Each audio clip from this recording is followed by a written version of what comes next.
tired. I'm sorry for that. But I'm not sure what it is. I got you. Not important. I don't. Well, To the degree that I'm supposed to be DMing tonight, so we'll see. So how are things in your neck of the woods? so a recap. So that's as far as we're getting tonight. Yeah, maybe. It's going to be a lot of recap. It's been a couple of months since we touched any of this stuff. But assuming we do manage to get through a recap, my plan was we're going full tilt. This is like the season finale lead into the all that is to come. Yeah. Of course, I think others have to remember that we're doing this again. We've gotten out of the habit. Let's see. Yep, Oracle's out. Yeah. He's curled up. He's the strangest kitten I've ever had. He's in terms of always wants to be there. That's a typical cat thing. When you go someplace, he always wants to check out what you're doing, see what's up. But it's almost like he knows he's part of a marching band. He tries to stay in position, stay out of the way, and do his role. Yeah, I've been really impressed with how well behaved he is. And it's clear the times that he does cat things like knock things off and walk at a keyboard. He's embarrassed by it. He actually looks embarrassed. It's like, oh, sorry, did I do that? It's in the contract. I must do these things. Yeah, nothing personal, but yeah. Oh, yeah, they're still in touch. It's just they got to work things out on their end. I got you. And everything went well. It's not a flick a switch thing. Yeah. But I've been working on the room, the home office, trying to get it up to snuff. And yeah, that's been interesting, rewarding. I found a box of old books, just books, like dozens of science fiction books that I read 20, 30 years ago. They were just in a 50-gallon tote someplace, buried back there. And they're like, wow, look at all this. It was like a thesaurus from 1993. None of those words mean anything anymore.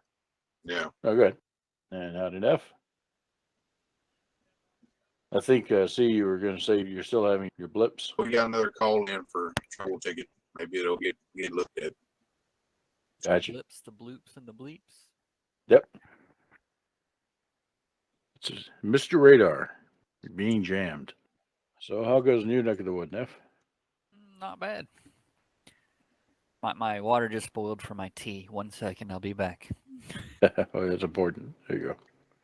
Turn this up a bit. Oh, man. Yeah, similar issues with my game. Looks like we're coming up on a end of a chapter faster than I anticipated. And of course, everybody's kind of cold on it. We haven't done this in so long. You just have to exercise the muscles. The dice rolling muscles, right? Yeah. I'm sure so not going to stand up and do any other sort of exercise. So, good Lord. Trying That's work. to get GURPS bend roll 20. Mm-hmm. So may keep his big bad on paper and just do the rolls on the game on the machine. I don't know. Haven't had really any problems with getting with the character sheet. Yeah. It's you have to fudge a lot in order to figure out what the rolls should mean. That being GURPS, but in terms of the character sheet calculating things, that's been very helpful. Otherwise, GURPS would be a nightmare. Yeah, it is anyway. But still, as we see from Martin, it's not calculated. I didn't do something. Yeah. That's just that's old age. We all have moments like that. It's like stutter, stumble, face fall into pavement. Ouch. Well, let's see. Kids fall on the pavement all the time too. I don't think it's an age thing. Yeah, I'm not gonna bug them. I was gonna introduce Oracle, but nah. I saw him in Hangouts. I was the one that accused him of building catnet. Yeah, he's been working on it. He's been stringing cables together. I don't think he's figured out that there has to be some sort of connectivity between them yet. Or that's just his front to throw you off the track. He's repairing certain segments, and someone else will come by later and do the middle ones. I think what he does also is the random keyboard interaction. Well, he'll just pretend like he's trying to go someplace else and walk in the keyboard to get there. And meanwhile, all these windows have flown up and there's stuff going on, and I don't know. And so, yeah, that's how he's hacking the net. Very subtle. I was playing around with Windows 11 in a virtual machine because none of my real machines can run it. And sure enough, he'd thrown up some features of Windows 11 I didn't know were there. Okay, same old problem with all the cats that have done that before. I'm glad you found that, but how did you find that? What paw combination did you use? So he can never, articulate it to me in a way I can understand. As far as cats go, it's probably Control Fate. I have to have him try that next time. Yeah. Just stand just right there, and they'll look at me funny and go, "Okay, whatever." Again, I was like I was telling C. Oracle here is strange. He's the most accommodating cat I've ever had. He wants to be helpful almost. So, okay, you want me to stand here? Sure. All right. Ching. Control that fate. What'd that do? Well, maybe he's attentive enough to not be underfoot anyway. No, he's underfoot. Yeah. He's doing the "you belong to me" thing. Yeah. I guess I'm not gonna finish that up. So we'll do this. So have you had a chance to play any more with Lord of the Rings? Talking to me? Either. I haven't tried it yet. I did download it finally though, so it is loaded down. Download. Yeah, it's an old game. It's a big game. Still in development too. Apparently, there's a rumor that there's a big revamp in the works. I don't know if it's going to happen or not. But it'd be interesting to see if they modernize the graphics and stuff like that. Software development never ends until you shoot the programmer. That's right. Sometimes you have to shoot the engineer. Yeah. Oh yeah, right. I wanted to mention that to you. So there are, like Star Trek Online, there are a lot of subsystems that they built into the game that aren't necessary to play it, but are necessary if you want to develop the character. And one of those things is deeds, which are things you do. You may have noticed new deed unlocked as you've killed something or done something. It just happens. So there are deeds that you can complete, which are kill so many wolves or kill so many of this, or use your ability so many times, or other things that they might have piled into a deed. And your reward is a title, an improved skill, which is something that you'll want, to make whatever your punch is faster, better. And occasionally they'll also give you their in-game currency, so you can go to the store and buy stuff. So that's why you might want to do the deeds. And then they have traits and racial traits.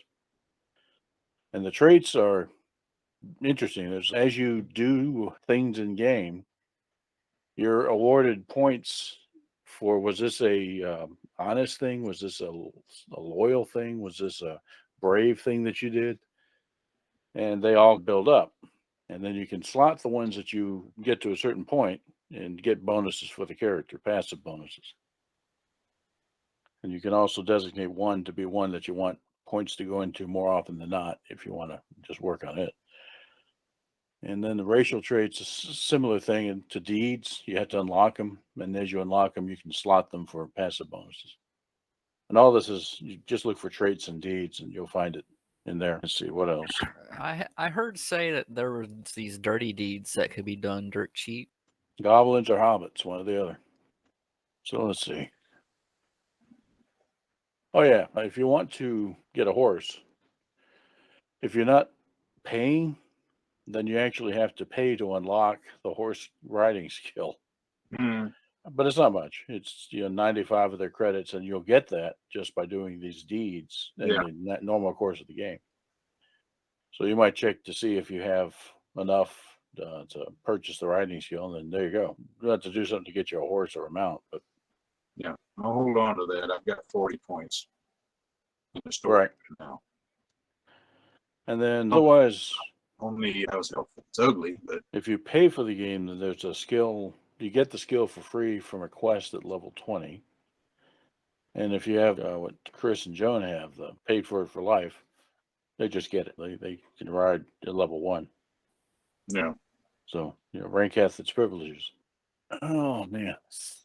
I was amazed at how quickly we got snowed Thursday. Made it to Murfreesboro with no trouble.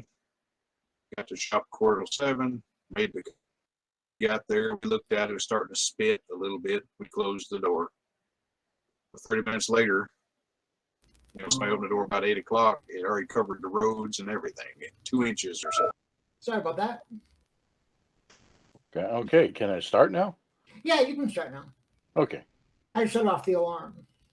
Oh, fair enough. Yeah, as to the snow, see, we got almost nothing here. Oh, yeah. Like I said, I left up there in panic because it fallen. And it was shovelable before I got where I could navigate safely. It took me 2 hours to get home. Wow. And like I said, there was nothing really here. Yeah, I heard they got 4 to 6 inches, Nashville to Knoxville. Yeah. They had people stuck on the interstate for 20 hours out here. Yeah. I was wondering about your situation because I know that's in your neck of the wood. You said that you got a foot of snow from that first round. Did you get any additional from the second round on Thursday? Nothing worth mentioning. It was just like an inch or whatever. Yeah, compared to the foot, that's just no big deal. Oh, it was nice to see some snow. I don't envy those poor folks that got stuck. Although amazingly, I heard that I did not hear that there were any major mishaps in terms of injuries or such like that. Yeah, people say we got stupid lucky that there wasn't a lot of fatalities and people freezing to death. What happened in Atlanta like a decade ago or whenever it was. And what happened in Europe recently, like 20 people died because of a road got snowed in. Yeah. But at the same time, I kind of understand it. I did hear some stories. There was a dairy truck, a truck that was carrying pastries and bread and stuff like that. And when they got snowed in, they ended up calling their dispatch, and dispatch said, just give the stuff away. So they fed everybody around them. So stuff like that was going on. So that probably contributed to the positive outcome. Yeah. Stephen, how's it going in your neck of the woods? Yeah. It's cold and I don't want to leave my chair. It's not cold now. I mean, a few hours ago it was 20 degrees, less than 20. Now it's over 50.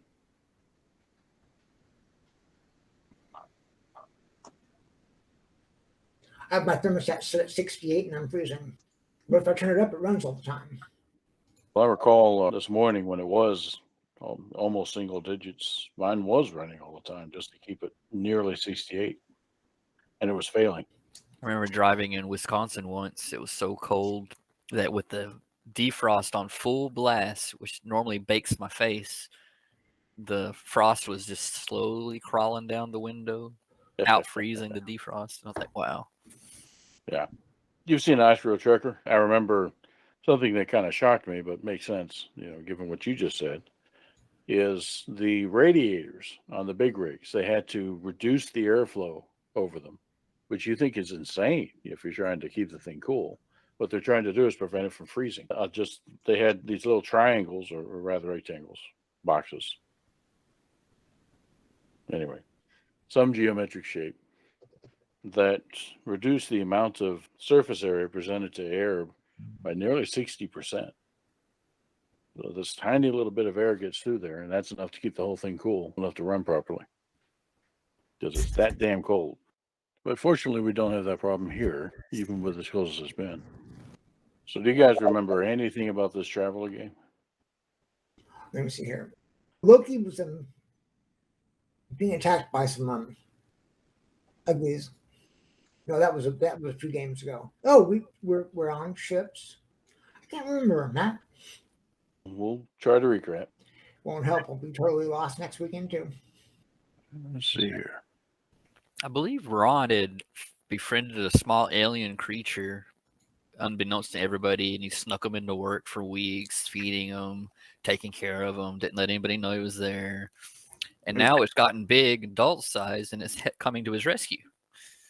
Oh, okay. Handing out these little peanut butter candies to everyone. You by big adult side, you're talking about the big giant thing that came out of the lake. So that's the thing that's coming to rescue him. We could make that work, actually. My connectivity is desperately poor. With any consolation, it's gone back to the baseline. It doesn't seem to be any worse than it was. Just back to where it was. It seems like it's in reverse. I'm off more than I'm on now. I mean, we're hardly getting a full sentence out anyway. It's crazy. So I'll try to flail around Kermit, let everybody know I'm still alive. Okay. Yeah. Oh yeah. I suppose I ought to open some things. Hello, how's it going? You still snowed in? A bit. My road's cleared out this evening. I got you. We had a little dab of ice. We dodged a bullet down here. Yeah, big time. I said, man, I hit Petersburg, but I didn't get out in it. I got out in it once yesterday, and it wasn't too bad. Just getting out of my neighborhood was the worst part. This is for Ron's benefit. I took great skill to hide that in the office there. You got it wet, didn't you? You fed it after midnight. I didn't know what time zone they were talking about. Greenwich Mean Time. Greenwich Meal Time, you mean? Mm-hmm. Yeah. Maybe now. Let's see. Do I need anything else out from here? Probably not. Okay. We'll go ahead and proceed. And if he can join us, he'll wander in. All right. Yeah, fair enough. Hello, Peg. Where did you come from? Magic. You sound like Snape when you said that. It's not the best Alan Rickman impression, but there was a joke Family Guy had made where Alan Rickman would call his own home number to leave himself answering machine messages. Be like, "Hello, you've reached Alan Rickman." And the machine would go, "Here, hello, Alan Rickman. It's me, Alan Rickman." Sounds about right. Yeah. I miss the days of answering machines. And now people just go, "What's a landline? What's an answering machine?" Or you get the voicemail that says, this person has not set up their voicemail account. Yeah. How hard is it to set up your voicemail account? Half the customers I have when I call for appointments, they'll call me all the time, but when I call them, they don't have a voicemail. It's like, where's the professionalism? Very unprofessional customers. You ever just fire a customer because they were so unprofessional? I have said, you know what? This is like a once a year thing. We ain't coming back. You remember It's at Valley, we gave people 6 strikes? You have some places that just reappear after 16 years. They got and no one else will respond to the phone, but they're like, oh, I know they will. Yep. Let's see. Normally, E would be sharing while I'm DMing. Would someone care to share their Roll20 window for purposes of the stream? Skippy, can you do that? Yeah, hold on. You just go to cast. That's it. Yeah, you present to just that tab. That's the safest thing, so you're not presenting random things you might pull up. I don't want to do it there. Sure. See if this works. Oh yeah, perfect. Yeah, that's it. Cool beans. And we have a winner. So, does anybody remember where we parked? We were getting to a huge climax between the guerrilla resistance inside Rithapole Landing and the invading forces, and all of a sudden, some magical thing happened on the lake, and we saw Alan Rickman shows up and casts summon for and a creature of myth and legend appeared. My cat gets in the way of my camera, and what are you talking about? The cat is the creature of myth and legend. What are you talking about? She is named Pandora, and then that was when the main battery to that one ship fired, connecting this story to where our characters left off. Yeah, there's lots of things going on, and that's a good place to start. Let's do. He cheated. I saw him looking at notes on his wrist. You can't prove that in court. You can't prove that in court. And the correct spell is actually PC squishes. So yes, in Rithipal Landing, you have this invasion going on, and you folks have been heavily involved in it. Towards the end, the defenders had gotten some success retaking the outskirts of the city, and was tightening the noose around the invaders towards the city center. But also that there was a large civilian population there as well.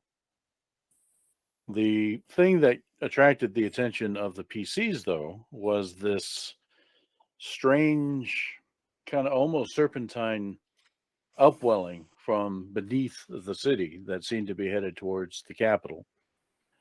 And you followed it as you were basically charging in to try to stop a slaughter. As you got there, and where are we headed? Yeah. The name of the place is the Misted Longhouse. It's kind of a combination funerary center of government. The two seem to go hand in all ages. But as you arrived, there was this big speech being conducted by the apparent leader of the bad guys here, who was this guy,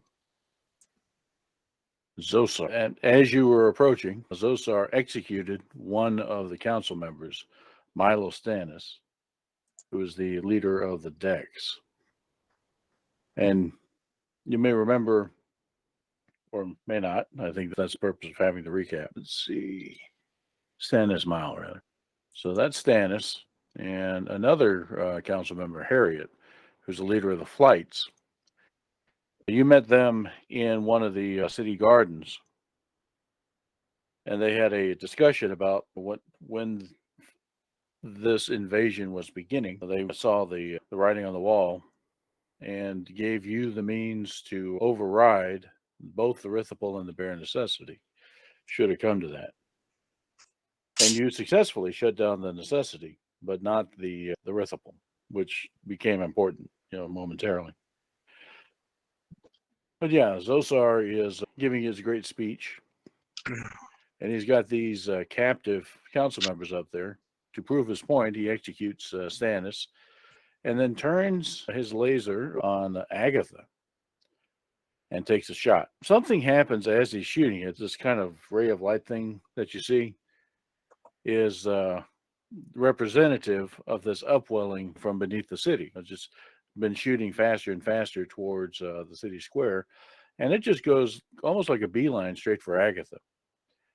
And it arrives as Zosar takes his shot, knocks her and him both off balance, so he has a near miss, nicks her, and blood falls from the wound and just barely touches this whatever it is from beneath. And that's when all hell broke loose. So thus enters Rex. There's a little bit more history to Rex. Let me see if I have it here. Yeah, that might put what you're seeing in there in context. It started with our fishermen. When that bit of blood fell, there was that, as we say, Rickman summoned the creature from the Dark Lagoon in the middle of the lake. That actually looks like as it emerged, and then after it emerged, and finally, it in its Rex form going after the poor fisherman. So yeah. Yes, you had this very large thing in the middle of the lake that wasn't there a moment ago, and you could have sworn, those of you that were, racing in to try to clear out these civilians and save what's left of the council, that it coincidentally seemed to happen when Agatha's blood touched this ground, whatever it is. There is also coincidentally a shuddering and wilting that recoils from that the encounter. But there you go. So that's where this team is. Meanwhile, let's go back to our big map. down to the southwest on the shipbreaking yard. You folks had just cleaned up what was apparently a spotter force for another group of invaders, the group that you encountered in space aboard the Lower Lark. That's the 800-ton cruiser. They'd managed to capture the Lower Lark, so those spotters, were their job was defunct, but they're still out there, had to be dealt with, and you did. And as while you were returning from that, you'd see. Actually, yeah, it's a good question. Where is it? Oh, okay, that's right. Possibly loud sound. Give you that. And that was what you saw as the Rithipal's main battery firing. No one's actually seen it fire, and certainly not in the general direction of the shipbreaking yard. But that's what happened. And we'll start with you guys, that group. So you contact the shipbreaking yard, say, what the hell is going on and what just got shot? And you're told, we don't know what's going on. That was the Rithipal. And they weren't shooting at us, and not the shipyard, at least. They didn't hit anything important. So their shot went wild somewhere in the debris field. Which is fine because there's a second shot a minute later. And of course, loud sound. So those shots actually seem to continue for the next several minutes. And they are clearly not directed at any particular target because they're not hitting the same place. It's as though there's something else going on. You can't do much about that except lay low and hope those shots don't head your way. So you headed back to the shipbreaking yard at speed. You had one prisoner, if you remember. And he's the one that told you about what was going on. Let's see, what's this all about? Yeah, what was going on with the spotters that you took out. So back at the shipbreaking yard, they're finally getting a sense of what's going on at Rithipal because they've got ships. All they need to do is pop up and take a look. And that's when you hear from, gotta find this guy again. That's him. That's a good question. Where'd he go? Yeah, Mathis, this guy. You remember this gentleman? He's in charge of the shipyard there. So group gets back together, and Mathis tells you that they sent up a cutter and discovered that there is some huge creature that is attacking Rithipal Landing. Seems to have come up with the lake, and that's what the Rithipal's shooting at. They're still not able to contact anybody in Rithipal. And the comm relays that they did successfully get through Yordheim. Skipping back again, you captured the refurbished Yordheim, the large tanker, the Swordwolves tanker, and it's now sitting in a parking position basically directly above where the Trinity Holcomb used to be. Trinity Holcomb was the state old freighter converted into a station that the bad guys captured and jumped out. You don't know where it's been for about a week or a couple weeks now. Yeah, you've been getting occasional tight beams from the Yordheim, and they've been relaying some comms that have successfully been sent from within Rithipal Landing, giving the status of the attacks going on there. The latest information you had was at least an hour old, and that would have been your other party, reporting the status of the attack at that time. Now they look and they see, okay, the battle going on inside Rithipal Landing is just too tiny for us to make out at this distance, but we can see that big damn thing attacking the big damn Rithipal. And the Rithipal's actually taken off and has lifted several miles above the city. So its fire is now going down into the lake and not laterally across to the shipyard.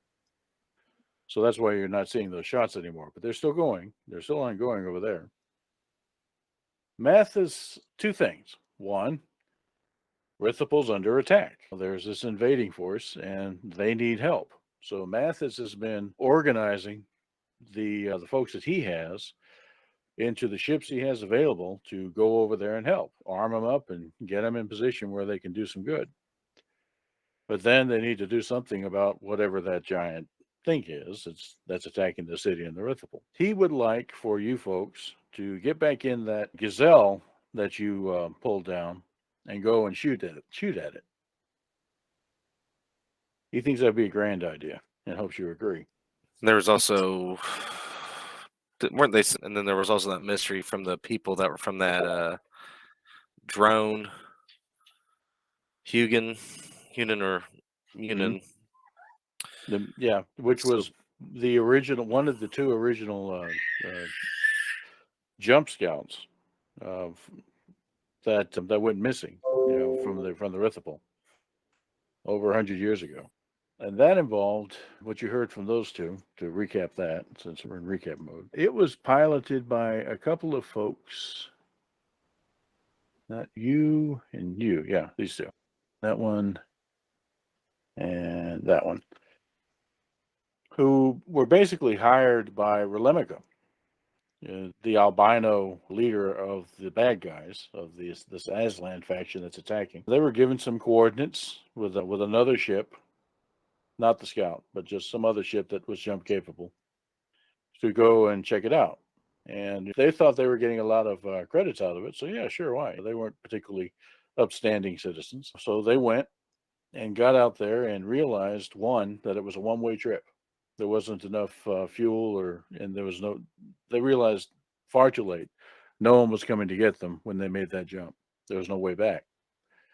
But there seemed to be some tracking device, an ancient tracking device that let Relemica know that they had successfully made the jump and what they found there. And what they found there was a massive ancient ruined station of some sort that vaguely resembled the jump portals. You remember you found two jump portal stations inside the Ringworld system. One of them was a total loss. That was the one over the moon, AB1D. But there was a second one that's in reasonably good shape. That was over B2, I think.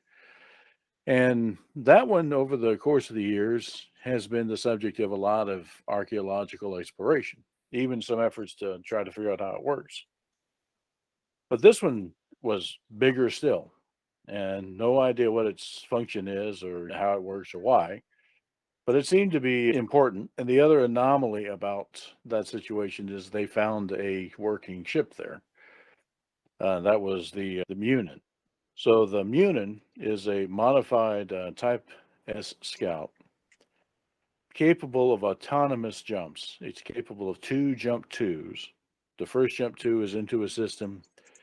The automated systems do a preliminary scan, and the second jump 2 is to jump back to its point of origin to report. Those jump probes, and the Rithipal had 2 of them in its science capacity. And during the original Rithipal campaign, Felix, or Felix 2, stole the Munin and jumped away. At the time, what you thought was that Felix thought that the big bad was tracking him, and he needed to get away from the Rithipal, which turned out to be the truth. But no one ever expected to see the Munin ever again, but yet here it is. And the stranger still was that the Munin seemed to help these two find a way back to the Ringworld system, as though it itself had some autonomy left in its autonomous systems. But yeah, that's a subplot of the whole grand scheme. So Virgil, as a long shot, wants to take these two with him because they have a bone to pick with the people send them on a one-way trip to Oblivion. Also, this will help later with finger pointing and with accusations with those witnesses. Basically, tell Mathis we're taking off and we're going to see what's what. Get safeguard Munin until we get back. All right. So what he's got for you is about, what do we say, about half to 2/3 of the population of Rithipal Landing worked in the shipbreaking yards. And that's no exception today. There are thousands of people here who want their home back. Not all of them are military by any means, but a lot of them are certainly fit, and a lot of them certainly are knowledgeable about weapons, knowledgeable enough to be useful. Just so you have something like a militia that can be fielded, and that militia vastly outnumbers anything else that's in Rithapol right now. So between the various smaller ships, the tugs, this, that, and the various the modular cutters and such, in a pinch, you can probably get about half of that number, about 2,000 people, off the ground and headed towards Rithapol. They've been prepping for something. They didn't know what was going on there. Now that they do know, now they have some more focus. If you want them to get there as a group, they need to delay a little bit. It's the weakest chain, the slowest ship, that sort of thing. But you could, the Eliethia, the Gazelle, is ready to take off now and could take conceivably a few hundred people with it if you wanted to just go. The rest can follow later. So I think the fastest ships should be used for evacuating. Take people in and pick people up for sure. The slow ships, if they want to utilize them, not going to say no. Not going to say no to a willing fighting force. But Okay. I definitely think the faster ships should be used for that as drop off and pickups. And that is what happens. And for our recap and much of this game, it's going to be more of a decision tree. We'll may get some rolls here in a moment. Okay. So switching back to our group and where are you at? Oh yeah, you're still there. You never left. Okay. This stuff is happening. You see the wrecks appear and start terrorizing the city, mainly the Rithapol, because the Rithapol is the only thing that's fighting back and hurting. You're wondering what's going on with the Rithapol, but we'll answer that question here in a minute. And when Rex appeared, the fighting basically stopped. It's hard to ignore that. A huge thing just crawls out of the lake and starts roaring, and everybody's like, what? So that gives a moment, at least, for this crowd of civilians to just scream and panic and try to run in all different directions without being shot at. They would have screamed and panicked and run in all different directions before, but there were people pointing guns at them. Now the people with guns are awestruck at this thing that's peeled out of the lake. And at the same time, let's see, our big bad over here is structured distraction, him and his henchmen there, long enough for what's going on here? Objects. Oh, I see. Yeah, hang on, put that over there. There we go. Long enough for Agatha to kick goon number one behind her and start taking off, jumping down off of the pedestal there in your direction, which will give you folks that are down there on the floor, and Janice, John, Ron, not Isaac, and Sid, an opportunity to do something about it. I'm hearing rolls. Who are you shooting? Big Bad? All right. Bad. I'm pretty sure that, yeah, that would hit him for sure. But he has combat armor on. Okay, Ron, what are you doing? Ron was going to try to run to get to Agatha to try to help her run away and, put himself between her and the terrorist guys. We'll say that's successful. So you've got Agatha. Make an intelligence check, Ron. The Gauss rifle is super armor piercing. Okay. That's about right for Ron's intelligence. Okay. So Ron manages to get there and just makes the observation. You're hurt. Okay. So that's as far as we get with Ron. Yeah. Janice is going to take her halberd and run at one of the goons holding on to Harriet. And what is John Blackridge going to do? We got down here toward off the dais. Is there anything guard wise that's trying to make a path for these guys to escape? Yeah, that you would probably have some good guy militia with you that joined you in this rush that I don't have here on the map. I got you. I was just saying of the opposing team. Somebody's Oh, trying yeah. to run blocker for them to escape. Those are the ones I would try to target. Well, go for it. There are certainly those. All right. And you're almost getting a surprise roll because they're, like I say, staring dumbfounded at the thing in the lake at Rex. Yeah, that's pretty sorry. It's good enough. So that guarantees one of the civilians gets out. Say that one. Okay. So Zosar is hit, and that hurts. So he fires back. You got his attention. Okay. So I assume you've managed to put on your body armor by now? Yeah, I'm looking at it. Combat body armor. It's probably 10 or 12. 8, 10 or 12. 16. Okay.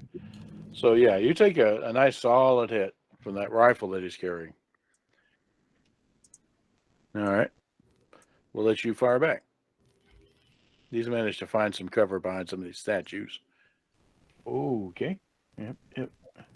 Oh, wow. Okay, he actually did manage to dodge that statue. So you blew off the head of one of the statue of one of the founders. So, we'll have to fix that up later. So Ron, not Isaac, give you one more just a base intelligence roll. We'll see. Okay. That's actually pretty good for Ron. Yeah. But we'll say it's good enough for what this is. So Agatha has it's a flesh wound. It's bleeding profusely on her left arm. And she got her right out, trying to provide some pressure to it. But you notice that the blood, where it's fallen off and hit the ground, wherever it hits this kind of light effect, it causes that upwelled soil to shrivel away, almost like it's being hit by acid. But where So it hits normal Agatha is a ground, xenophobe, is what you're trying? yeah, Oh, she's a xenomorph, rather. Yeah. Xenomorph. But where it hits regular ground, this paved surface, nothing happens. Yeah, it's out of the ordinary. It's only where it hits the stuff that came up from beneath, pushed the pavement out of the way. And it actually seems to be retreating. It's moving away. I can show that this way. Yeah, it's retreating as Agatha runs alongside it. As it's trying to get away from her now. Oh, You be careful, Agatha. Don't get that on me. I don't want to get burned. Fair enough. And so, yeah, you manage to get to the statue and you get under some cover. All right. Janice is, doing what Janice does. So there's a fellow missing an arm now. And that gives Harriet an opportunity to make a break for it. But Harriet, John notices, is running into some of the bad guys. Because that's where they were concentrated, was up around that dais. So make another one of your shots there, John. See if you can clear a way for her. All right. Yeah, a little better. Okay. So yeah, you're mowing some guys that are trying to intercept her, and she manages to get this way. All right. Now, meanwhile, and Mr. Pegg, we had you, since you didn't have a dog in this fight, you were taking the role of this guy. He's the garrison commander for the. All right.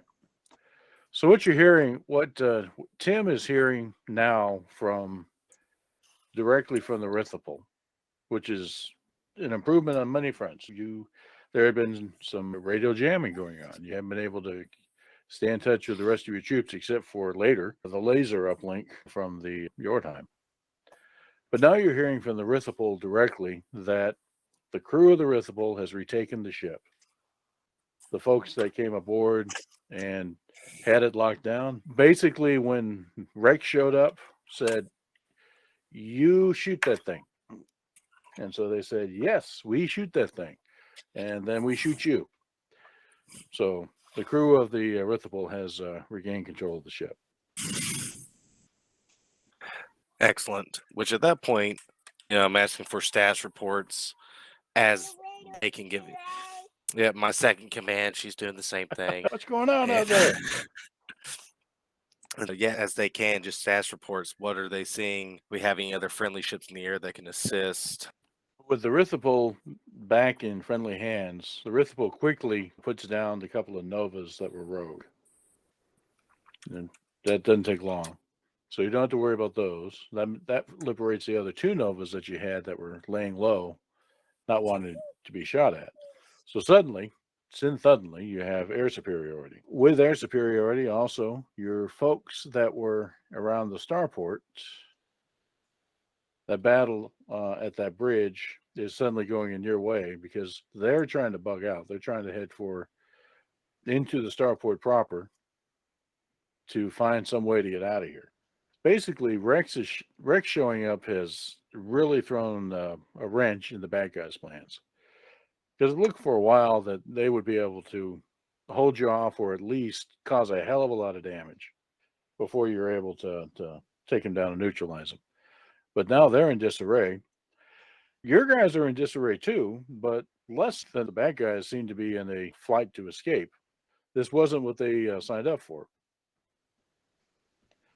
So the battle around the city center has improved in the sense that bad guys aren't surrounding and pointing guns at civilians. They're trying to run for their lives right now. And civilians are also running for their lives, but have a better chance of getting to cover.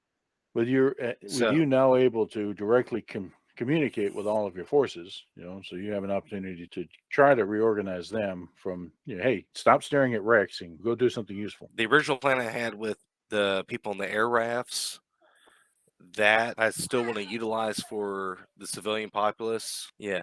So definitely want them to do as many flights as necessary to get them in. We can drop them off over here. Alrighty.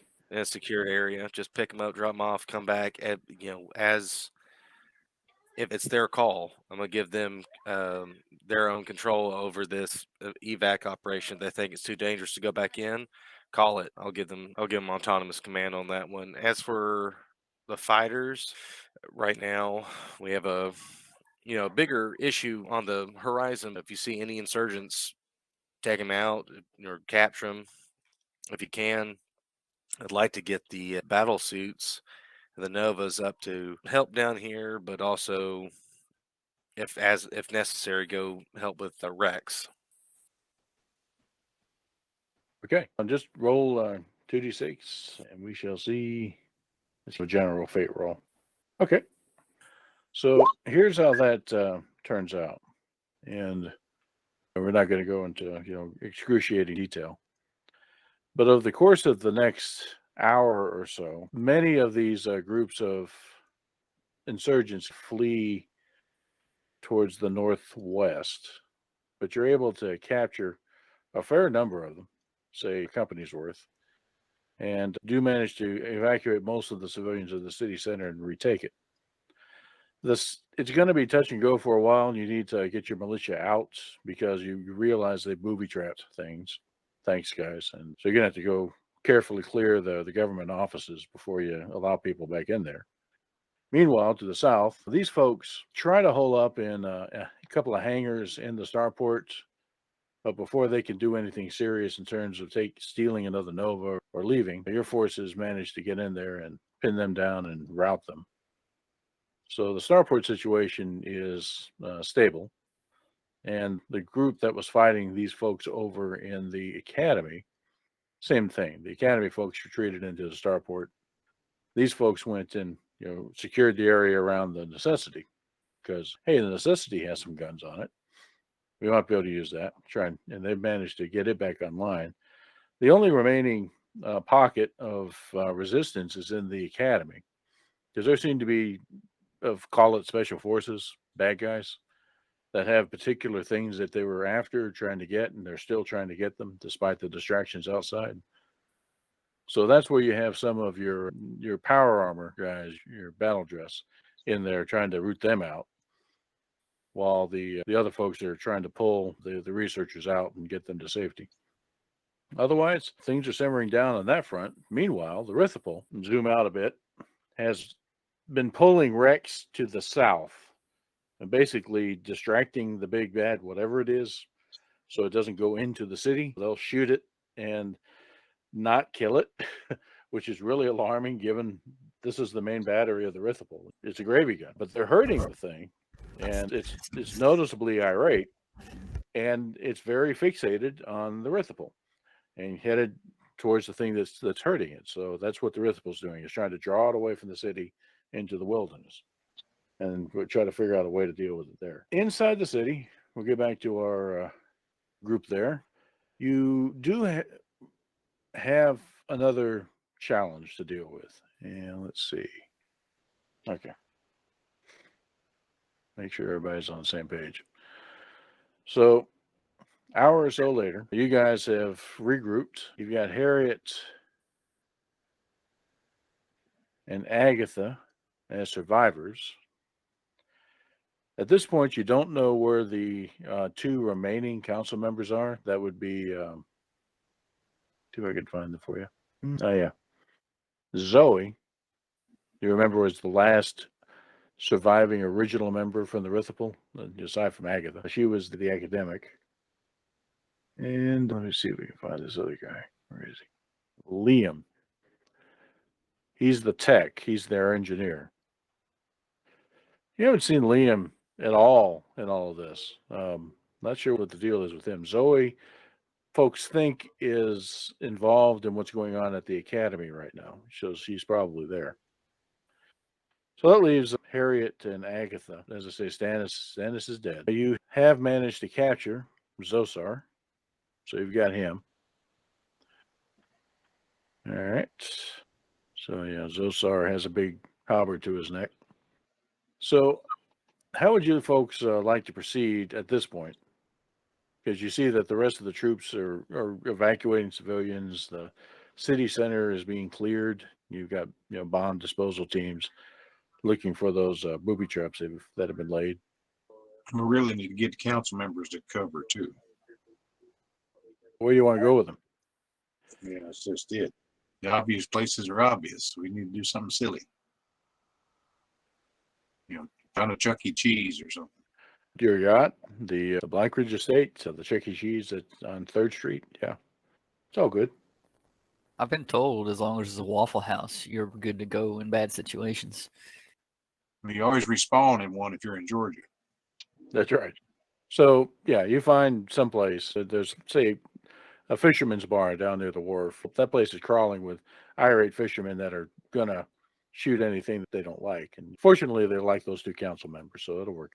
Okay, so you do that. Which gives you a moment, one, to reflect on the fish that got away story that you're getting from those two fishermen that were in the little dinghy rowing away from Rex. It was this big, and really it was. Everybody saw it. They're telling the tale, and you have a moment to reflect on what's going on with Agatha, because by now the rest of you have been told, or by Agatha or Ron, about her xenomorph abilities. Her blood is acidic, at least when it came to that stuff. Ron's got a vial of it, and he's putting drops on different objects to see what all she can burn through. Yeah, so far no luck. Except for maybe the rock gut ale they serve here, and that doesn't burn. The blood doesn't burn it; it burns the blood. So let's see who would roll. Yep, John, this is a roll for you. What do you need? We'll call it education, and you'll get a bit of a bonus. Oh yeah, you're remembering the stories of how of why Agatha is so unique. That blood of hers, B null blood. All you really know about it is that two things about the blood is that it's a danger to her. It is brutally rare. Even in the world with a population of 7 billion people, there are 70, 80 people that have it, that are known to have it. And what that basically means is that if they get hurt and need blood, they can't get blood from anybody else except those 70 or 80 people in the whole damn world. or the blood they get, even from quote unquote universal donors, will kill them.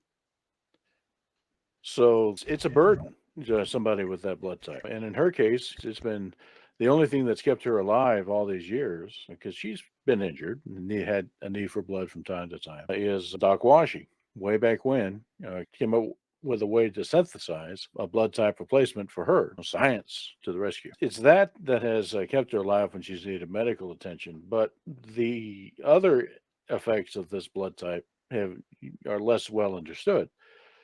And all what you remember is the stories your dad used to tell you about how it was her blood that saved the Rithipal way back when. But you never really went into a lot of detail as to how or why. Are there perfectly innocent domestic plants all over the place? There are actually, but not in those little tubules. So yeah, you're safe. They're just normal potted plants. Hello. Oh. So how goes? So we are in the midst. Not going to go through the whole recap, but basically, folks have managed to stabilize the situation in Rithipal Landing, and you're now in a bar in Waterdeep, trying to lick your wounds and figure out next steps. Particularly, what the heck is going on with Agatha and her blood? Why the creatures seem to react so violently to it, and what other things it might burn through. So far, no luck. And Janice beheaded a couple of guards with a halberd. Then Janice is doing Janice stuff. All right. So any thoughts or any actions that you want to take on that situation? You are in a secure environment away from whatever fighting lingers. Agatha's eager to get in touch with, basically she wants to do her job. How is the defense of the city going? What's going on out there? But she really hadn't had that opportunity yet. Right now. I can't guarantee that the comm suite of the yacht can pull into military channels. Sid would offer his assistance with tactics and getting her that information that she needs in Go Machine, since he's there and has the skill. And it shouldn't be a problem to get into the ComNet because the Rithipal's back in under your control, and you can just go out and grab one of those soldiers and say, hey, I need to talk to who's in charge. But yeah, you do your best to try to fill her in. Okay. And that's where we'll leave you folks for the moment. Switching back, to the crew of the Eliethia. All right. I need to get your thing here. Hold on. Oh, there it is. Copy. Here. All right. And down here. Okay, great. Oh, yeah. And I guess since we're using Rex for Rex. Yeah, there he is. Okay. So this is exaggerating the scale a little bit. But Rithipal is leading Rex south along the Necessity River, away from the lake, away from Rithipal Landing. Way down to the southwest, the Loalark and the Eliethia are up and making their way there. And it won't take long. These ships, you can traverse 1,000 miles pretty quick in ships like this. It's quite a departure from when you were huffing it over here. But while you're up there, let's see here. Go back to this view. Okay. Oh, yeah, you have a Nova with you as well. I forgot about that guy. So you may remember on this view, you got the Yort Hall that's station keeping above Rithipal Landing, that everywhere where you guys are along the arc of the Ringworld. And scale here has suddenly gone space. It's 60,000 kilometers up that way. Folks on the Eliethia would see this happen. Who would be piloting? So I think we decided that Samuel is piloting, or Virgil. Who's flying the Eliethia at this point? I think it'd be Samuel. All right. Yeah, I think it was me. Virgil was the commander / anything that needs to be done person. All right. And did Loki have like sensors? She's a scientist. She doesn't have anything like that. But he had engineering skills. All right. Anybody have a sensor roll? Yes. All right, go for it. Sensor. I guess she doesn't. All righty. Jack of all trades roll here. Okay. No, this is. I wonder if this is appropriate for this. No. Okay. Yes. I found it. Oh, good. All right. So you're both using the Eliethia sensors, and at this point, remember, you're basically just almost at ground level. You're maybe a mile or 2 or 10 miles above the ring world itself. Still an atmosphere, quote unquote. The sensors pick up 2 ships emerging from jump within about 5 minutes of each other. One of them clearly is the Trinity Holcomb, just a big freighter converted into a depot. Hasn't moved in years and suddenly was stolen. Now it's back. And if you remember, it had your admiral and most of the best gunner troops on board fighting to take it back when it was jumped away. The second ship is just a scout. It's Type S scout. You don't really see anything interesting about it except for the fact that it's not one that is familiar to the Eliethia. And by now, the Eliethia has had access to the local database of Rithipal ships. So it's not a Rithipal landing scout. What would you like to do with that info? We'll start by hailing the Trinity Holcomb. Anybody have comms? Okay. And that wasn't even a Jack of all trades comm.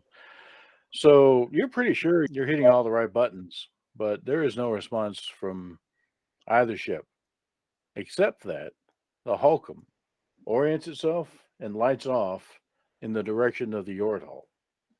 The Scout lights off and heads your direction. Prep for evasive maneuvers if necessary, if this is a kamikaze scout.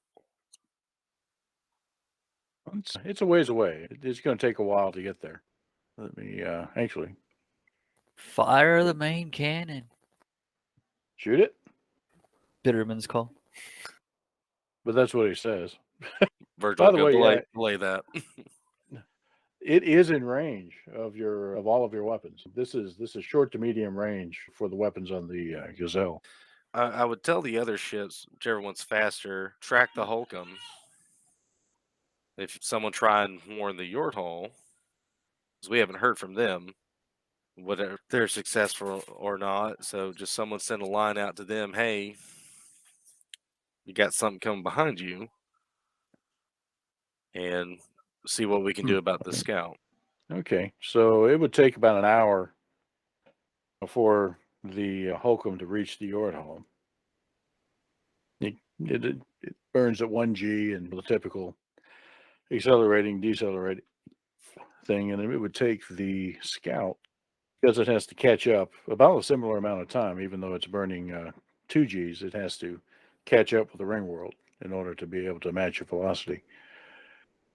So that's what you have. Now you have comms with the Yordle at this point, and they confirm your findings. That is the Trinity Holcomb. They've been unable to raise them. They do note, from their perspective, something that you may not have noticed, because the dry plume isn't in their face. Let's see. There's significant damage to the Holcomb. External or internal? They can't tell internal. Just looking at it, it's been shot up and scarred.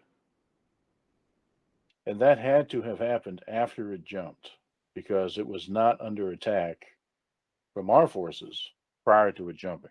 Well, that kind of gives Virgil some hope. Maybe they retook it and left in a hurry and were shot up for it, but why no comms and why immediately head to the Yordle? The only other people that knew about that were the insurgent forces. Now, they can see the Yordle. Yordle's huge and clear as day on sensors. But yeah, why head to the Yordle? Why not someplace else? Has it been? Since they went missing? 2 weeks. Just a little over 2 weeks, actually. That doesn't make any sense. Yes, a jump takes 2 weeks. Now, they could jump very short range jump and end up basically here. A jump takes 1 week, so that was a round trip. One jump out, one jump. The only thing I could think of is the reason why it would have external damage is we know the enemy forces have their own ships. They're armed. They realized that thing wasn't friendly anymore trying to escape, and they tried to scuttle it, and it jumped before they could. The question, I think another question that would be that you'd have to raise is, where did it jump to that it came under attack? If it was anywhere in system, that attack, that exchange of weapons fire was something you may have seen because you have the system pretty extensively monitored. So wherever it went, it had to be far enough away that your in-system monitors weren't picking it up. Now, have we confirmed if where these insurgent ships came from, if they were from in system or? You haven't really had time to look at the Lower Lark, but your guess is the Lower Lark came from in system. Yeah, it was one of the many thousands of derelicts that you have in system. Okay. And they probably picked it up same way that you guys pick up ships at the shipwrecking yard. You refurbish them and put them back in service. The plot thickens. Okay. Loki, Yes. make a computer roll. So the Eliethia and the Lower Lark and the Nova over there are flying together to assist the Rithipol against Rex. And Lower Lark will probably be going further on to Rithipol to drop off troops. That computer roll, you don't know, something you have not been able to raise either ship. But what you just noticed is that the Scout has sent tight beam transmissions to all 3 of the ships in close proximity to the Eliethia, specifically to the computers. She gives that information around. Okay. The Lower Lark crew kind of shrugs. We don't see anything unusual. And the Nova crew would be in the same boat. They wouldn't have a specialist of your caliber. But you're like, okay, I definitely saw that happen. That was some sort of handshake. Who are they communicating with? The ships Who? around. That Type S Scout sent 3 Type Beam transmissions to Nova 74, the Lower Lark, and the Eliethia's computer systems. It was not a comms, it wasn't a hail, it wasn't meant for a person. And it didn't show up on anybody's screens as such. You only notice it because you're there plugged in essentially. So who has control of the Nova 74 and the Eliethia? Now you guys do. Friendlies. Nova 74, gunners, the gunner crew that was originally in control of it. They've been loyal all along. The Lower Lark is a prize crew, some of which were from basically from the shipbreaking yards. That's who's in control of it. We can get a comms roll from Virgil there. We can try to communicate with these guys over here and see if what's going on there. Okay. That one as well as, you see anything? No. Okay. Yeah, that's basically what you had before. So we'll give you, one more crack at trying to knock this, and then you'll have Rex right there that you have to deal with. One more chance to do what? Something. It sent. I was about to say it sent a beam to us. Can we beam it back? Sure. If you understand what the message was or how it was encoded, because that's the other thing that about it is not a handshake that Loki recognized. The investigate roll, okay, that's pretty good. Okay. Lots of people are paying attention to this now. All right.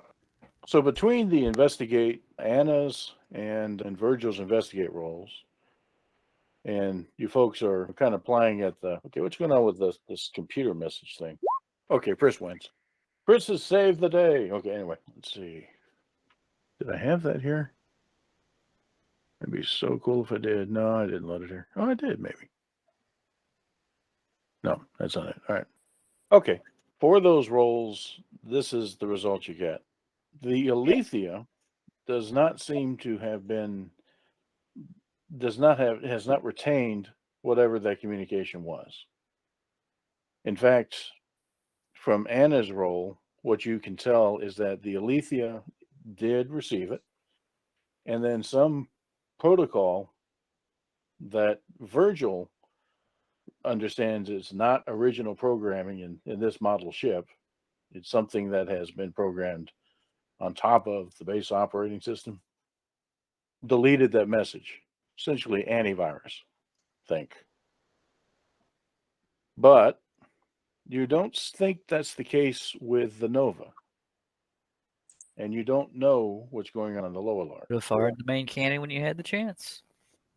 I see a lot of thoughtful expressions. I guess we keep an eye out for any additional communications. Any sort of machine language I'm familiar with? Let's see.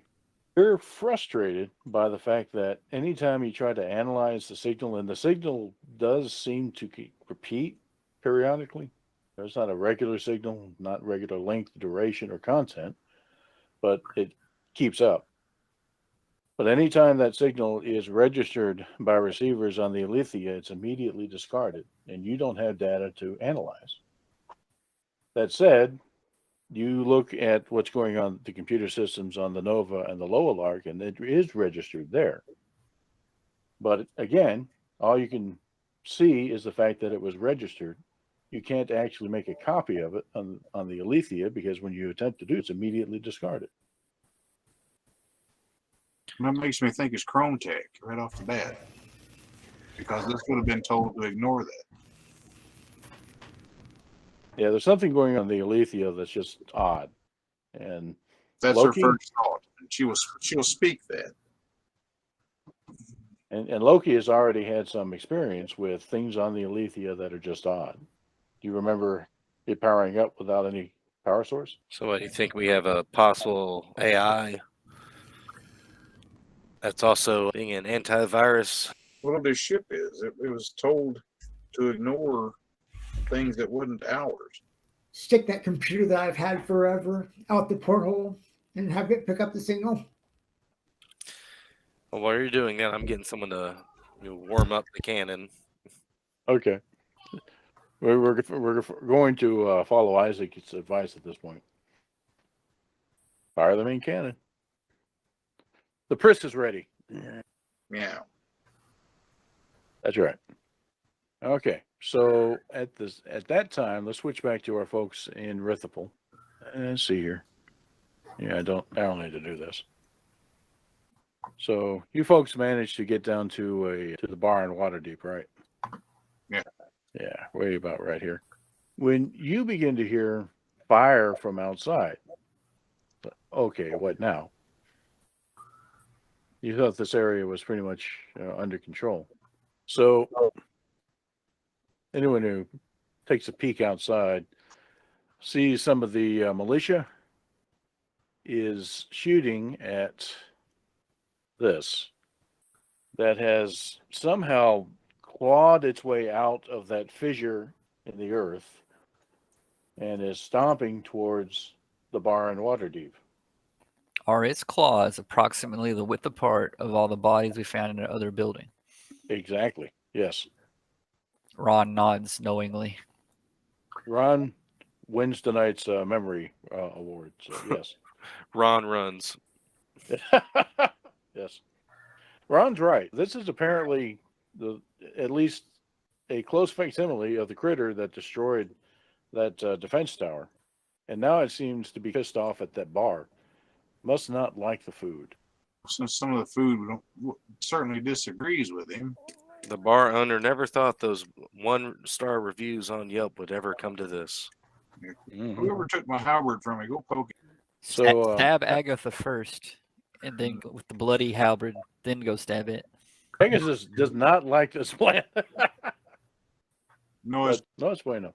But yes, how do you folks react to this? It's taking fire and it's being hurt. It's not like invulnerable, but it is large and tough and aggressive. You will need to do something about it. That's doing something about it. Yeah, you sit out of that. Oh, I gotta do something. It's the gun. Yeah, so Sid steps outside along with a lot of the fishermen and just starts laying magnetized lead into it. And that's not slowing it down, but it is chopping large chunks off of it. and John does the same thing. So you're just laying into it. You have this. Imagine this scene where there are 20 folks that are just laying fire into it, and not left. Okay, anyway. So that leaves Janice and Ron back there. So what are you guys going to do about this? I guess we're going to have to wait for it to get closer, or at least I am. I'm not silly enough to range to. Oh boy. So what's on tap tonight? What are we playing at it? You said it was an ACR, whatever that is. They think it's an advanced combat rifle, but the truth. It's called a ghetto blaster. Okay. Cranks it up to dubstep. We're doing Fresh Prince dubstep at it. That's right. So that leaves Janice to notice this thing. Oh no, it took the gun from the fisherman it just killed. This thing kind of moves around quickly, almost. It's spastic. Notices something, heads towards it, then notices something else, head towards it. Squirrel. Yeah, squirrel. But it does seem to have a particular interest in Agatha. And at this point, it's just Janice. The laser pointer and keep them distracted. You know, that works really well with Oracle. I know Oracle's a kitten, but my God, laser pointers and that cat. But this thing has come into the bar, and basically the only people left are a couple bartender, a couple of fishermen, Janice and Agatha.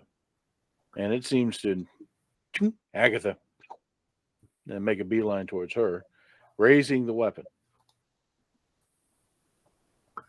Okay. That I'll do something about. Yeah. So Halbert comes up, and hand goes flying. Now I know who took the gun away. But it continues to, try to dive at Agatha. So, although it won't be doing that for long, I suspect. If it does cease and desist after being Agatha manages to dodge. So you'll get a chance to basically cleave it in twain, as it were. Yeah, no problem. So here's the deal that you're going to find out about both of these things, because with the huge hail of fire outside, you do take them down. You get basically a platoon's worth of folks shooting out his knee. So he's not going to do much except destroy a few buildings. Much.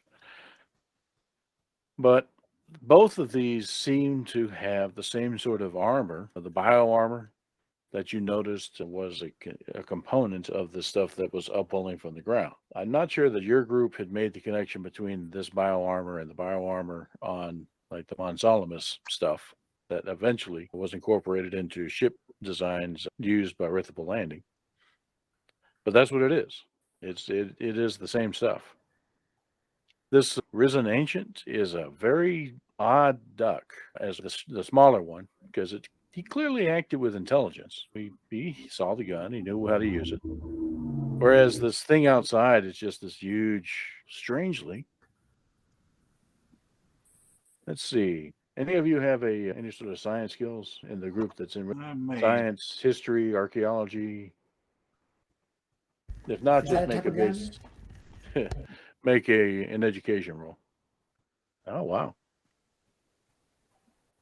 Oh, take a look at the halberd damage from Samuel. Mouse over that damage.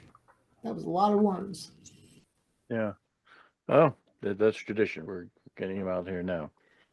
Oh, science skill for John. That'll work. So, John, something from school kind of nags at you, and that is these resemble drawings of the ancients. Oh, hello. You check out who came to visit. Yeah. Hey, buddy. That were found on the moon, AB1D, and many other places in system that seem to be precursors of the Drowan race. The little flying guys. So yeah, these weren't the actual ancients, but maybe the ancients, and in particular that Risen one, He's encased in the remains of a large, basically battle mech. It's very decayed, but that's that stuff that he's walking around in. Whereas the smaller guy looks to be just like in battle dress. If you were to peel it away a little bit, you'd probably find that just the remains of an ancient, but not the battle dress itself. In fact, you have peeled it away. Yeah, that's what you find. There is a biomechanical aspect to the threat that you're facing here. All right. So we'll take that. Then back to these guys. So the Lowelark and Nova 74 make it into Rithipol. Lowelark lands right at the spaceport, and with the additional troops, that basically finishes the fight there. So we'll take them off the board. And then Nova 74, same deal. They're just responding to as needed.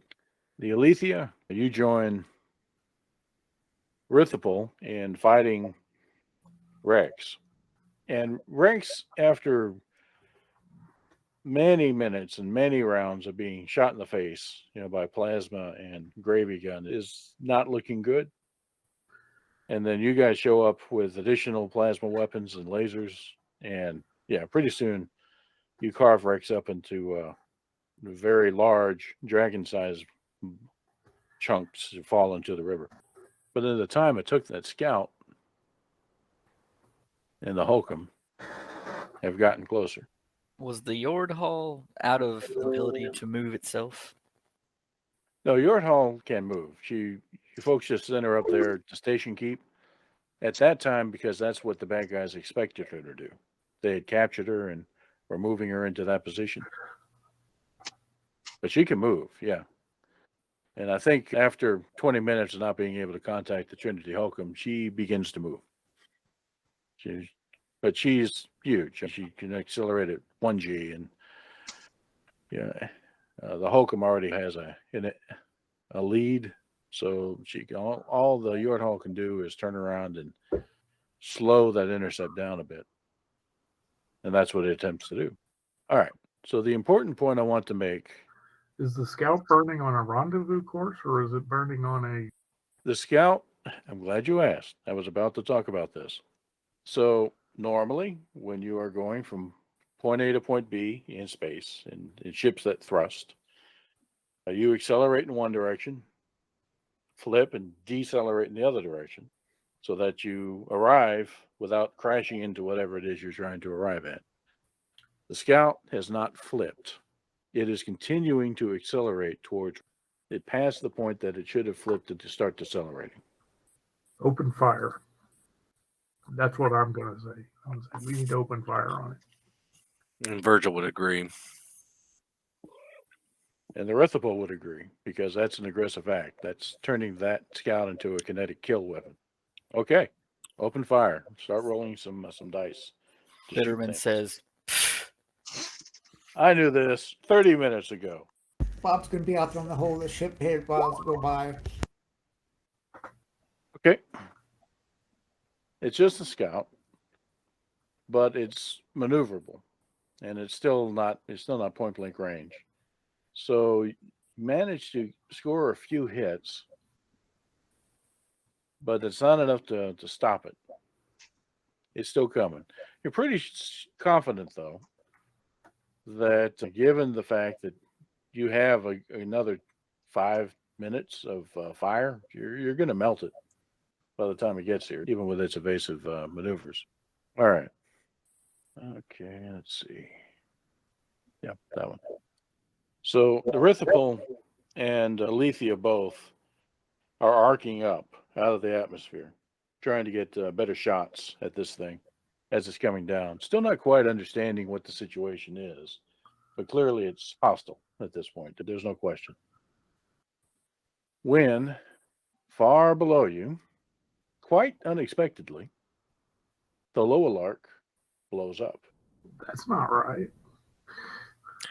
Methinks that was a kill code that thing sent out.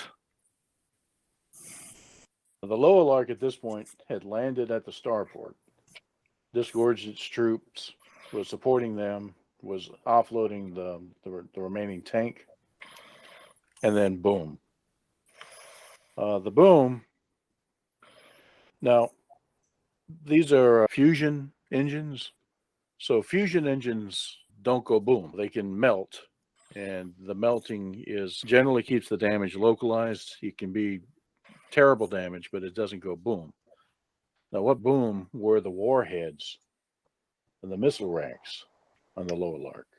Tell the other ship expunge all rockets and evacuate. Okay, that it's not immediately clear what went boom. When you think about it in a given a minute, that will be the conclusion you come to. It's enough to do significant damage to the starport and the ships that were parked there, with mostly Novas, shuttles, and stuff like that, and of course a large number of troops that were in the vicinity. But yes, the Lower Lark just went boom. You send that message to the Nova 74. There's no response. The Nova's still there, but there's no response to the Nova now. It's somewhere over providing ground support. Or is it doing something else? Somebody have a census roll? It is shooting into the city indiscriminately. It looks like the ship is just kind of moderately out of control. The weapons are firing, and it's just hitting random targets. Shoot it down. Any friendly force in the area, just disable it, preferably over water. Okay. Everything else. Probably let the Rithipol disable it, and we go take out the Holcomb engines. And if that scout is dead, all other ships in the area needs to check their computers. Okay, so somebody needs to tell them what to check for. You yourselves haven't really seen what this is. Great Norton's ghost. What's going on here? It's the crypto miner in Norton. That's what it is. They suddenly activated. It's crashing everything. Look for a spam email about NFT giveaways. Yeah, that's right. You don't want that monkey. It's only targeting slush puppy machines. Hey, I want to fix that. I like my slush puppies. Apparently, someone got an email from a Nigerian prince. What's Nigeria? We'll capture the signal using a hand computer. Roll your computer skill. Disables the radio afterwards, or yeah. If your hand computer receives the signal, will it just give you the finger? It makes her start hitting herself with the computer. Yeah. This is describe to me which computer this is, because it may matter. This is Felix's computer. Felix's hand computer that was the artifact that she got when she started. Right. No, you pull the thing in, and it shows the same thing that the Rithipol system showed. It received the signal and discarded it immediately.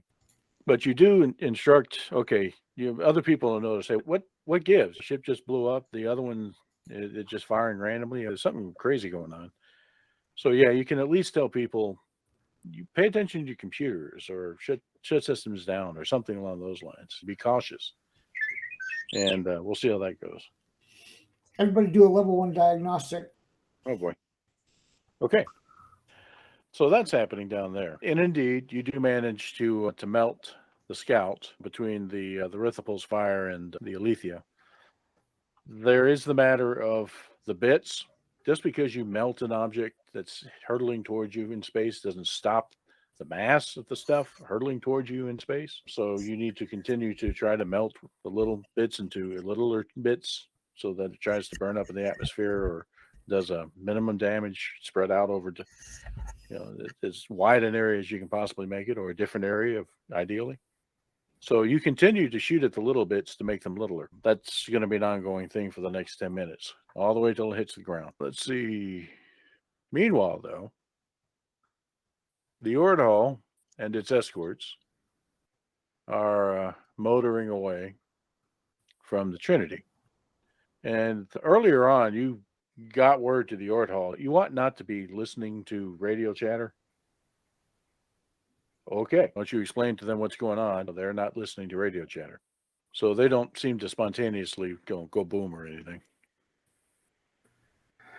What about their little escort friends? They are somewhat autonomous. Hopefully, we'll see how that goes. But thanks for noticing. Let's see here. Before the yard hall started maneuvering, was the Trinity Holcomb burning on a intercept course or a? They're the same. But earlier on, you never got to the point that she needed to flip to start decelerating, so you don't know, because the yard hall before that point started motoring away. But it's clear that the Trinity is altering course to try to intercept. Whether that intercept will be energetic or not, it remains to be seen. But they still aren't responding to any comms, so they're not exactly being outstanding citizens.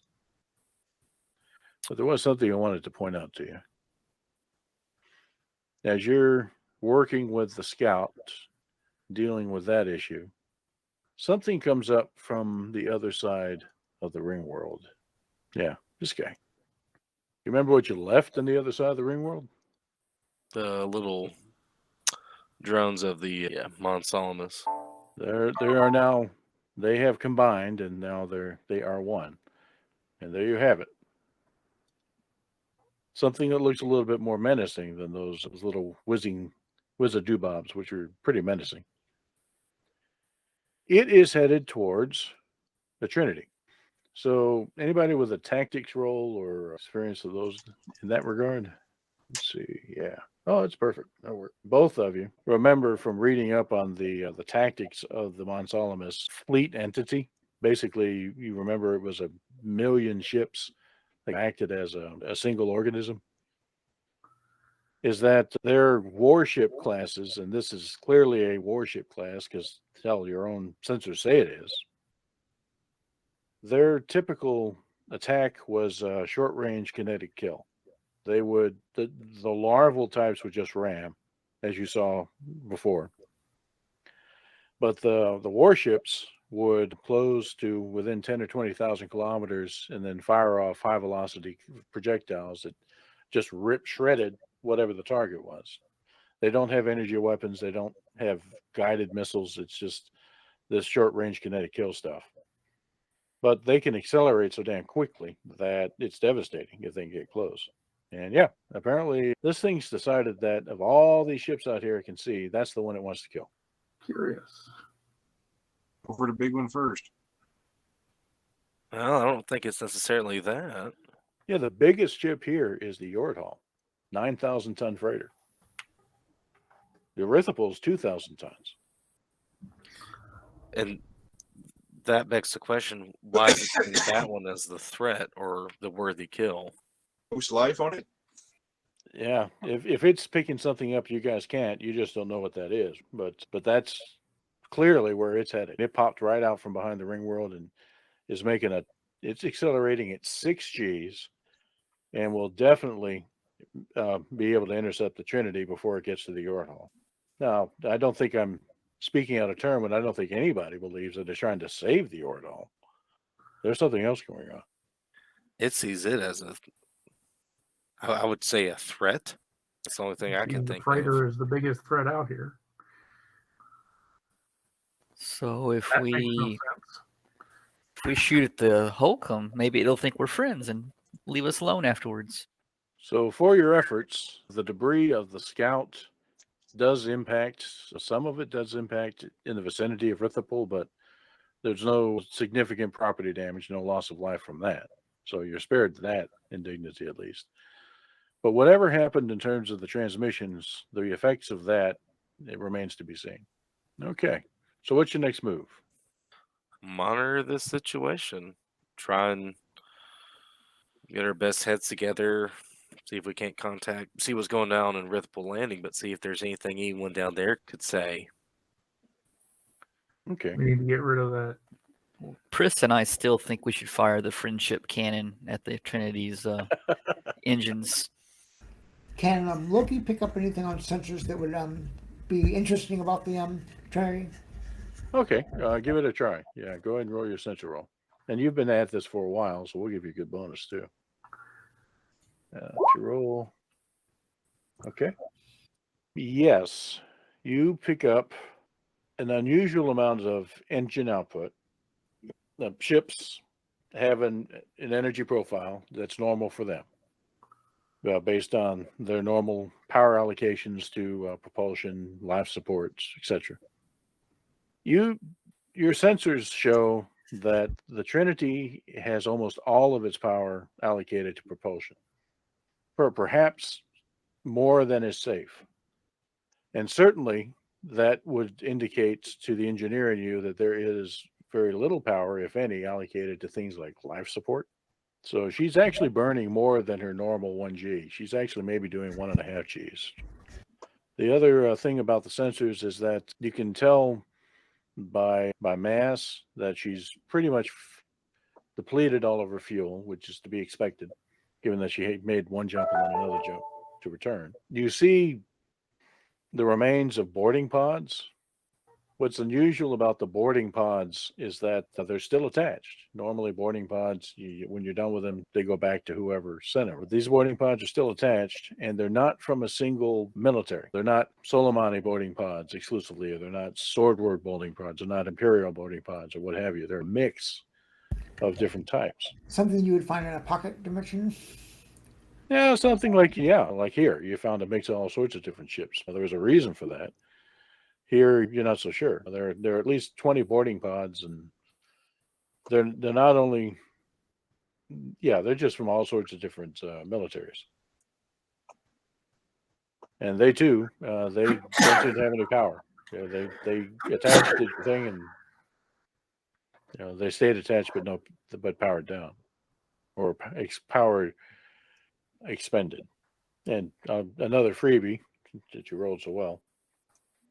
If they were successfully boarded, or they were fired upon, they were boarded, why isn't any of the cargo missing? All those supplies that were put there for the salvagers from Rithipol landing still seem to be in the cargo holds. The only thing that it's massed down on is fuel. Maybe anything that. So that's what you get from your sensor scans. Virgil's recalling things when he last talked with Una before they left. Something about the ring world itself was reacting to his mother, Agatha, and was starting to build up defenses, reacting to her here. And he's wondering if something on that ship is the same thing as his mother, something that the ring world sees as a threat. Because why would the ring world send a ship to chase this freighter? That is a good question and a good guess. So that's what he's mulling about in his head right now as he's watching everyone work and all the comm screens and everything, just scratching his beard, just wondering what was on that freighter. All right. So while that's going on, hang on. We need to calm down into Rithipol and get any of the additional Novas called up and say, hey, this one Nova, first of all, shut down your computer links and don't take comms to your computers anymore. And second of all, you've got a rogue Nova down there. They have neutralized the Nova. Okay. But they have not taken extra precautions to computers because folks really hadn't tumbled to the idea that there may be something going on in that realm. Okay, the word is passed. So between what Loki's initial suspicions and your investigations, Anna's and Virgil, and finally you just, guys, we can't risk it. There's something going on that's affecting systems. So let's just not take the risk. Apparently at least you haven't noticed anything unusual going on either the Rithipol or the Eliethia. You've gone over the systems many times. So too have the crew of the Rithipol, and they're just not seeing anything anomalous. Certainly not to the point that it blows up missiles or causes you to shoot randomly at people, stuff like that. Be that for what it's worth, it does seem that your systems are clean at the moment. So the folks on the ground are taking what precautions they can and trying to figure it out. Which leads us to the folks on the ground. John and Sid and Ron and Janice, you find yourselves basically on the run from these critters that are popping up that are very clearly chasing Agatha. because wherever Agatha goes, they're not more than 5 minutes behind. They just seem to literally crawl out of the ground and head her way. Now, if you've got yourselves built up a group of militia and soldiers that this is going to happen as you're going, so they can shoot things before they get to you, but you've got to come up with a plan. Whatever this attack is, how do you get away from it? How do you mitigate it? Where do you go? Get her in the air as soon as possible. And as it happens, and I thought you guys would like this, the closest ship that is still functioning, possibly because of the fact that you shut it down a while back, is the Bare Necessity. So that's what you're doing. You're making your way through the streets of Rithipal, getting to the museum, where there's a crew on board the ship that has been reactivating it since they retook it. And you're going to be up and away here shortly. Agatha in tow. So let's see here. Back here. So that means you have the Necessity, the Rithipal, and the Eliethia. Let me get these guys all copied up here. All right. Yeah. Those guys together again. Lifting away from the ring world, as this guy is going to make an intercept on the Trinity. So that intercept on the Trinity goes like you would expect. And I do have a question before we adjudicate that. Which direction is this small group of ships going? Small group of large ships. And do you want to have any part with this fight up here? You're looking at the wrong thing, aren't you? Yeah. Get you back over here. There you go. Okay. So the Monsalamus destroyer is about to engage the Trinity, which is chasing after Yorthal. Yorthal is about to have to make a decision. What happens after that destroys the Trinity, assuming that it does so? Where's it going to go next? So the Yorthals, you've had about 30 minutes to discuss this. And the captain of the Yorthal, who you recall was the captain of the Gabriel Ma, the smaller ship that came looking for you guys. He's going to jump. He's going to do an in-system jump just to take the Yorthal off the field for a week. He's asking for recommendations about where to jump to. Maybe AB1D, maybe one of the science facilities that you have in system. But he's not going to jump out of system because he doesn't know that anywhere safe outside, because we closed ourselves off for a reason. We never did find out what happened to the Imperium 75 years ago. That's his plan. Now, what about you guys? I'll note that as the Bare Necessity lifts off with Agatha aboard and the other group of PCs, though the appearance of those things stops. So clearly they were after Agatha. They were trying to neutralize her. But you have a similar problem as the Yorthal. What happens to you after the Trinity goes away? What does this thing look at as a threat next? And maybe it looks at Rithipal as a threat. And if that's the case, someone needs to be able to defend it. Well, Virgil tells the commander of the Yorthal, go to it. If it looks after this intercept between the Biodestroyer and the Trinity Holcomb, if it does destroy it, and if it does turn its attention toward them, jump immediately to a science station, just have those coordinates locked in, and we're going to have all of our systems up and running, weapons ready, scanners going. We're moving, but we're going to watch this thing, because if it turns toward us, we have a very short amount of time to disable it or spread out and destroy it before it gets to us. I don't think we should go too far from the ring. At the same time, we shouldn't leave the Yorthal to sway in the wind. Okay. Here's what happens in the middle then. You see pretty clearly the Biodestroyer does kinetic kill at 20,000 kilometers. Just a bunch of small projectiles seem to accelerate incredibly fast away from it, headed toward the Trinity. And the Trinity, for its part, several small craft detached from the Trinity, and that makes some sense because the Trinity, in its capacity as a station and support vessel, had lots of cutters and ship launches and stuff like that. And those things head off in the direction of the destroyer. Many of them actually seem to intercept some of those biokill projectiles. Take the hit.